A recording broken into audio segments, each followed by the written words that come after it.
Our final honoree tonight is Mr. Glenn Grunewald. While Glenn had many achievements at Hubble, we will focus on the last 12 years at SimCar. Glenn arrived at SimCar in late 2005. SimCar was experiencing withdrawal pains from its exit, first from Home Depot and then from Lowe's. In addition, they were dealing with the ill-fated acquisition of a company called Calco, which I remember, a high-end decorative lighting business based in Las Vegas and in the Philippines. These difficulties had a tremendous impact on the financial stability of the business and their capacity to invest with interest expense pushing into the high teens. Glenn's approach to addressing these issues was very straightforward. First, he met with all of the employees to let them know that they were where he was taking the business, and what his expectations were. Next, he met with key suppliers and he got their buy-in.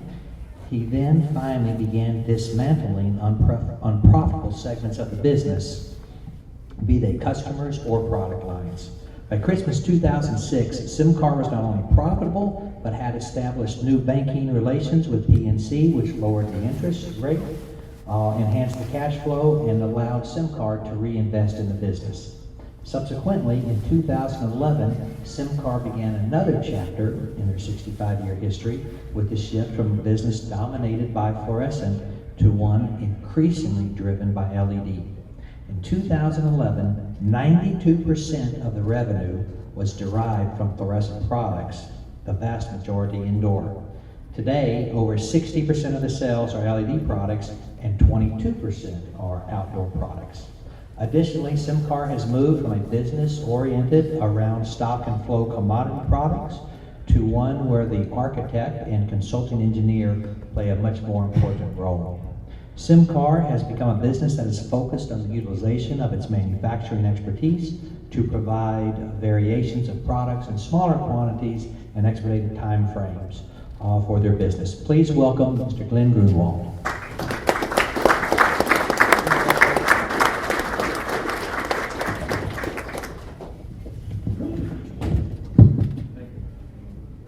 Good evening. Thank you all for coming. Certainly appreciate that. I'd like to preface my remarks by a quote by Mark Twain, who said, "There are only two types of speakers in the world. The first are nervous, and the second are liars." I can assure you I'm not a liar, so bear with me for the next 3 or 4 minutes. First, I'd like to thank Randy and the committee for nominating me for the award. I appreciate it very much. Thank you. Secondly, I want to congratulate the other recipients who have made such significant contributions to the industry, and for that I thank them all. Third, and it's obvious no one gets here alone, so many people have helped me along the way, it's impossible to recognize them all.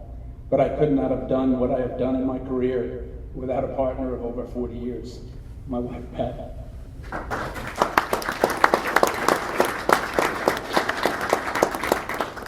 Who has managed to raise me and 3 wonderful kids. With the few minutes I have left, I'd like to make some few observations about our industry. There's a Chinese curse that states, "May you live in interesting times." Well, if that's true, the last 6 or 7 years have seen curses in our industry of biblical proportions. It has been and will continue to be a time of unprecedented change in our industry, and not just lighting manufacturers, but the whole supply chain. It's a period where Darwin's law could not be more relevant. Those who adapt to change, who actually embrace change, will be successful, and those that don't will not survive. The changes for manufacturers are not just incremental, but fundamental. These changes impact our core processes and procedures.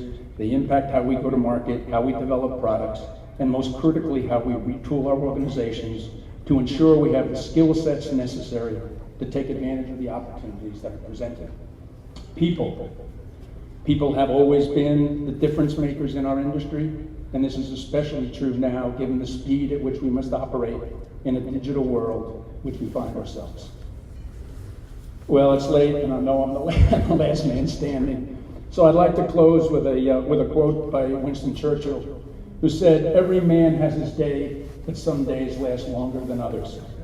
And I'm a man most grateful for my day, that my day has lasted a whole lot longer than I could have ever wished for. So thank you very much.